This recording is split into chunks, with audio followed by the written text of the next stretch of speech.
All right, today we are continuing our look at the almighty TFSA, but instead of looking at all the cool and fun things that you can do with it, we are looking at all the ways that you can fuck it up. Let's do it.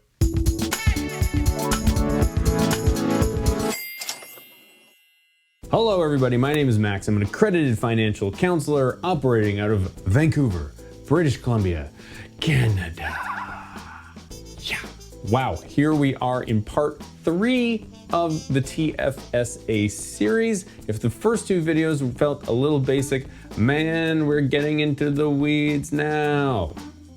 If you haven't watched the first 2 installments of the series, check them out. There'll be links in the description below. And if I'm really organized, there's probably a link above my head as well. Maybe. If you have watched them both, I bet you are feeling excited, pumped up to start taking advantage of the TFSA. You might have some big plans. You might have some ambitious plans. You might have some, I dare say, kooky plans. And I am here to take a pitcher of ice cold water and splash it on your burning loins. It's great that you're feeling enthusiastic about your TFSA, but it's important to move carefully, to have a robust understanding of TFSA mechanics, and to make sure that your actions chime with CRA expectations. Now, each of these mistakes we're gonna look at have the same result: over contribution. If you've watched the second video in the TFSA series, you know that everyone has a specific amount of money that they can contribute to their TFSA. So what happens if you put more money into your TFSA than the CRA allows? Well, once the CRA notices, they're gonna send you an over contribution letter that says you need to pay 1% of the excess amount per month it's been in the TFSA.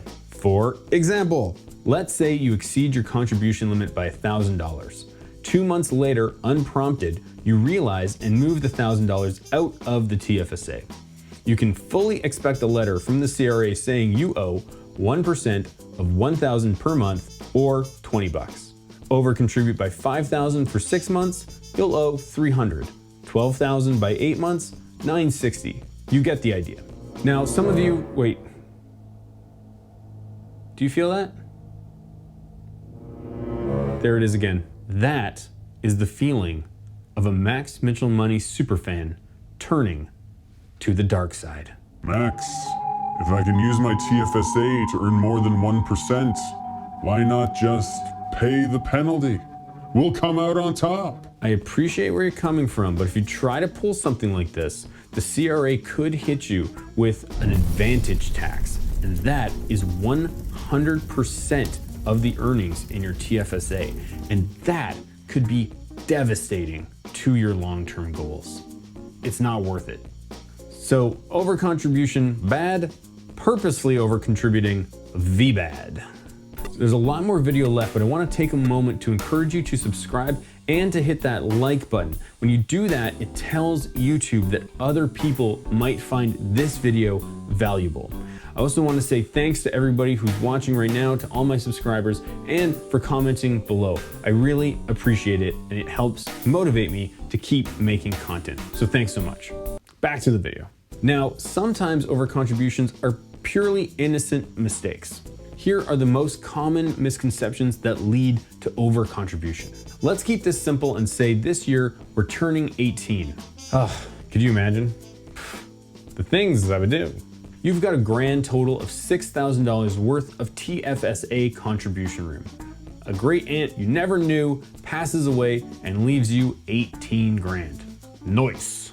You know your TFSA contribution limit is $6,000, so you open up 3 separate TFSA accounts and deposit $6,000 in each. Oh, sorry, you are gonna get a letter from the CRA. Your contribution limit is the total of all contributions made across all your TFSA accounts. It's not per account. $2,000 spread across 3 accounts, all good. If it helps, think about your TFSA not as a bank account that you own, but a ledger that is maintained by the CRA. I have said it before, And I will say it again, TFSAs have terrible names. Okay, so you've got your TFSA sorted. You've decided to spread your money out across 3 separate accounts for some reason, and something happens. You find a deal on ring-worn Will Ospreay gear from the G1 Climax tournament, and it's only 198,000 yen? I mean, that's crazy. How could you not? You pull 3,000 out of your TFSA, but then sadly, I'm disappointed, but at least now I don't need to explain it to my wife. Let's put the money back into the account and oh, snaps! That is gonna be a letter from the CRA. If you remember from our second video, we can withdraw money from our TFSA and get the contribution room back, but it only returns at the beginning of the calendar year. So we have to wait until January 1st to return that money into our accounts. Okay, one more. We have money spread across these 3 accounts. And because we didn't watch my first TFSA video, we have all this money sitting in savings accounts, each earning next to nothing in interest. When suddenly, this bank over here offers us a promotional interest rate of, drumroll, 2%. Yay! We e-transfer the money over from our other 2 accounts so that we can take advantage of the new rate and oh, damn, once again, that's a letter from the CRA. Now, it's possible to make transfers between TFSAs without affecting your contribution room, but there has to be a direct channel and proper accounting to make it happen. If you ever want to make a direct TFSA to TFSA transfer, work with the bank that will be receiving the funds to make it happen. Trust me, they want your money. So what do we do if we slip up, we make a mistake, and we get a hefty bill from the CRA? Well, of course, one option is accept our fate and pay the bill.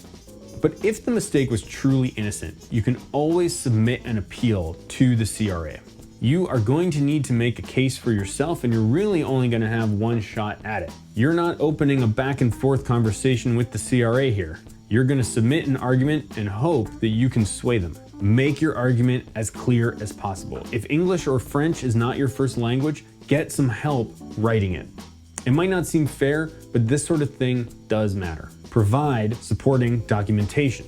If you're being dinged because you say move money out of your TFSA but then right back in within 48 hours, provide bank statements to show the money left, where it went, and when exactly it came back. And finally, be sympathetic. Even a single line that can speak to the humanity of the situation will help. I was distracted because I was mourning the loss of my great aunt, for example. Okay, let's summarize. Over-contribution will cost you money.